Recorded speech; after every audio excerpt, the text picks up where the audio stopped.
जेवताना ताटात दही जर घेतलं असेल तर दही पूर्ण चाटून पुसून खायचं, दही शिल्लक नाही ठेवायचं. दही जर ताटात आपण उष्ट ठेवलं तर मग माणसाचं आयुष्य कमी होत असतं. दिव्यात जळत असलेली वात ह्या बोटाने अशी पुढं सरकवायची नाही, जळणारी वाता बोटाने सरकवायची नाही, काडीने वगैरे सरकवत जा. जर तुम्ही जळणारी वात अशी पुढं सरकवत असाल बोटाने तर वंशाला दिवा राहत नाही. काही गुंतागुंतीचं शास्त्र आहे. पण शिडी वात पुन्हा डबल लावायची नसते, आयुष्य कमी होतं माणसाचं. दुसऱ्या दिवशी पुन्हा नवीन वात दिव्यामध्ये घालायची. एखाद्याला कुंकू लावत असताना डायरेक्ट हे बोट दाखवीत जाऊ नका तुम्ही.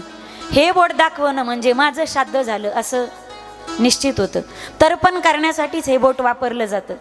पितरांना पाणी देण्यासाठी पाणी अंगठ्याने पाजलं जातं ना. पितरांना अर्घ्य देताना अंगठ्याच्या माध्यमातून वापरलं जातं. आणि पिंडावरती पाणी सोडताना हे अंगठात दाखवला जातो. म्हणून अंगठ्यानं एकुणिकीला कुकू लावी जाऊ नका, नाही तर आमकं बोट देवाचं ना आमकं बोट माणसाचं. अंगठ्याने कुणाला कुणी कुंकू लावायचं नाही, हेच बोट वापरत जा. औक्षण करत असताना दिवाळीला, नवऱ्याला, पाडव्याला, रक्षाबंधनला भावाला तिलक करत असताना अंगठ्याने डायरेक्ट अंगठा नाही दाखवायचा. आधी मधल्या बोटाने कुंकू गोल लावायचं. याने लावा, याने लावा, याने लावा, याने लावा.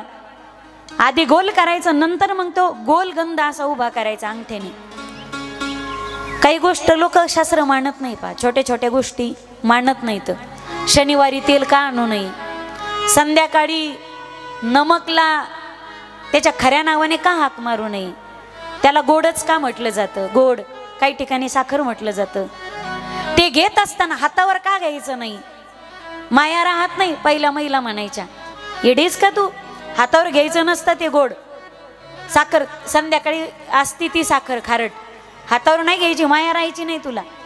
जास्त खाऊ नकोस नमक, माया राहत नाही माणसाला, निखरट होतं माणूस खारट खाल्ल्याच्या नंतर. काही आपण गोष्टी मानत नाही. पण आजही पहा तुम्ही, छोट छोट्या गोष्टीला फार महत्व आहे.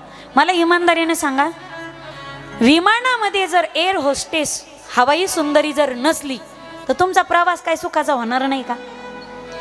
पण तिथं good morning sir, good morning ma'am, good afternoon, good night, have a nice day, have a nice day, त्याच्यासाठीच पगार आहे तिला, त्या विमान खात्याचा त्याच्यासाठीच पगार आहे. केवळ मेकअप करून प्रत्येक जण येईल त्याला have a nice day, hello ma'am, hello ma'am हे म्हणायसाठी पगार आहे तिचा.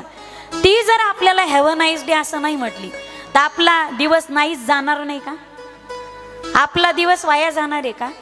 पण एक औपचारिकता आहे, एक जनरली तुमचा दिवस चांगला जाणारच आहे, पण तुम्हाला शुभेच्छा देण्यासाठी कोणीतरी असलं पाहिजे. तसं आपलं आयुष्य चांगलं होणारच आहे. पण काही गोष्टी गुंतागुंतीचे शास्त्र आपले जे, ज्या छोट्या छोट्या गोष्टीकडे आपण दुर्लक्ष करतो. फडा दिसता का ठेवू नये, तो कोपऱ्यात उभाच का करू नये, तो असा झाकूनच का ठेवावा, दारासमोर, दारात दररोज तुळशीची पूजा का झाली पाहिजे, दारात रांगोळीच का काढली पाहिजे, सडा का मारला पाहिजे, रात्रीचे खरकटे भांडे रात्री ठेवायचे नसतात, ते रात्रीच घासून टाकायचे असतात. ज्या घरात दही नाही, ज्या घरात स्वच्छता नाही, ज्या घरात दूध नाही, ज्या घरामध्ये रात्रीचे खरकटे भांडे तसेच राहतात, त्या घरामध्ये लक्ष्मी कधी नांदत नाही. ज्या घरात दही दूध नाही त्या घरामध्ये माझ्या परमात्म्याची फेरी, परमात्म्याची स्वारी कधीच जात नाही. काही छोटे छोटे शास्त्रे आपण दुर्लक्ष करतो, ते पण फार गरजेचे. सदा सर्वदा काय करावं, हरी काळ सारावा चिंतनी, मृत्यू समीप आल्याच्या नंतर ज्यावेळी वाटण आता आपल्या जवळ आले राव, आता प्रपंचाविषयी अनासक्त व्हायचं, एक विरक्ती अंतकरणात धारण करायची. काळ सारावा चिंतनी, एकांतवासी गंगा स्नानी, देवाच्या पूजनी, प्रदक्षिणा तुळशीच्या, युक्त आहार विहार नियम इंद्रियासे सार, नासावी वासर, निद्रा बहु भाषण, हे काही गोष्टी सांगितल्यात आपल्या शास्त्राने.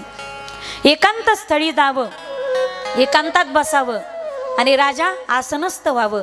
आता पहिला स्कंद संपला आणि दुसरा साधन लीला. या स्कंदामध्ये शुकाचार्य परीक्षितीला साधना सांगतात. एकदा प्रेमाने जय जयकार करा. बोली गोपाल कृष्ण भगवान की जय. बोली राधा रानी सरकार की जय. जय जय श्री राधे. जय जय श्री राधेश्याम. आणि आता राजाला साधना सांगितली. साधना सांगते, ज्याला साधन स्कंद म्हटले, साधन लीला. राजाला सांगितलं, राजा एकांत स्थळी जा, आसनस्थ बस आणि एका आसनात जास्त वेळ बसण्याचा प्रयास कर. पाहतो मी कथेत एका आसनात बसलात तुम्ही तर तुमचं एक तप होतं दररोज भजन वगळता. पण आपण एका तासामध्ये 80 आसनं करतो. 80 आसनं. आधी मांडी आणि मग उजवा पाय वरी करायचा, त्याला 2 हाताचा सपोर्ट लावायचा, तो खाली करायचा, डावा पाय वरी धरायचा, मग उजवा पाय पसरायचा. ते झालं की मग तो आकडायचा, डावा पाय पसरायचा, थोड्या वेळाने दोन्ही पसरायचे, दोन्ही आकडायचे, तिची चूल करायची. हे दरिद्रासन. ह्या इंद्राची संपदा सगळी गेली ती, याला दरिद्रासन म्हणतात. इंद्र दरिद्रासनात बसत होता. इंद्राला जे दारिद्र्य आलतं ना, अशा आसनात जर बसलं माणसाने त्याला दरिद्रता येते, त्याचं धन सगळं जातं.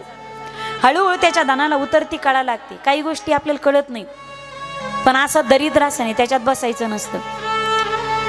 राजा पद्मासन स्थितीत बस. जित्तासनो जित श्वासो. प्रत्येक श्वासागणिक नकारात्मकता बाहेर सोडायची आणि प्रत्येक श्वास आत घेताना सकारात्मकता आत घ्यायची. जित श्वासो जित संगो. संगम त्यक्त्वा सुखी भव. कदाचित वाईट माणसे एखादा असेल त्याची संगती तुम्ही सोडू शकतात, पण मनातले वाईट विचार असतात, त्या वाईट विचारांना कुठं टाकणार आहे तुम्ही? साबण अंगावरचा मळ धुते, मनाचा मळ कोण धुणारे? नाही निर्मळ जीवन काय करील साबण? किती पाणी घेतलं बकेटाचे बकेटां, किती साबणा लावल्या, पण अंग स्वच्छ होते. मनाचा मळ कशाने धुणारे तुम्ही? मनाचा मळ साफ करणारे एकमेव साधन ते म्हणजे नामस्मरण, ज्याने मन स्वच्छ होतं. जित्तासनो जित श्वासो जित संगो जितेंद्रिया. हा इंद्रियावरती विजय प्राप्त कर. आणि परमार्थात इंद्रियावर माणसाला नियंत्रण ठेवताच आलं पाहिजे. तो परमार्थातला खरा पराक्रमी, ज्याला परमार्थात येताना ज्याला इंद्रिय नियंत्रणात ठेवता आले. न होय निग्रह. तुकोबरायांनी खंत व्यक्त केली. न होय निग्रह देघासी दंडन. न वजे भूक तहान सहावली. तरी नित्यानित्य करी आळवण. माझा अभिमान असो द्यावा. सगळ्याचा निग्रह होतो देवा, पण मन मोठं चंचल रे. मन चंचलच पळ. जाता येता न लगे वेळ. आणि मन चिंती ते वैरी न चिंती. कधी कधी शरीराने नाही पण मनाने पाप होतं. मन इतकंच वैराचारी वागं वाटतंय त्याला, मनानेच पाप होते. प्रत्येक गोष्ट मनच आधी करतं. आणि मग जगातल्या ज्या 10 गोष्टी चंचल आहेत ना, मनो मधु करो मेघो मानिनी मदनो मरुत. मा मदो मर्कटो मत्सो माकारा दश चंचला. मर्कटस्य सुरापानम तत्र वृश्चिक दंशनम तन्मध्ये विष संचारो यद्वा तद्वा प्रविश्यती. जसं माकड आधी चंचले त्याच्यात त्याला दारू पाजावी. सुरा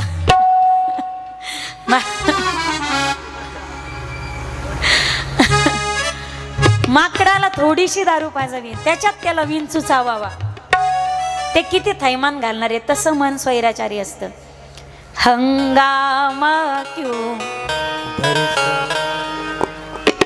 थोड़ी सी जो पीली है, डाका तो नहीं डाला,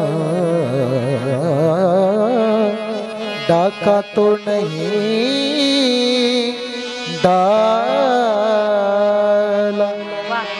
चोरी तो नहीं की है, गामा क्यों बरपा, थोड़ी सी जो पीली है, हंगामा क्यों बरपा, थोड़ी सी जो पीली है, थोड़ी सी जो पीली है. मनाचा निग्रह कर. 4 साधना सांगितल्या. जित्ता सनो जित श्वासो जित संगो जितेंद्रिया. त्यानंतर राजाने एक प्रश्न केला. सकाम साधना सांगितली, निष्काम साधना सांगितली. भागवतात सकाम आणि निष्काम साधना आल्या. ज्याला काय काय हवंय त्याने कशाची साधना करावी. ज्याला ब्रह्मतेज हवंय. नीट ऐका, मी पुन्हा सांगणार नाही हं.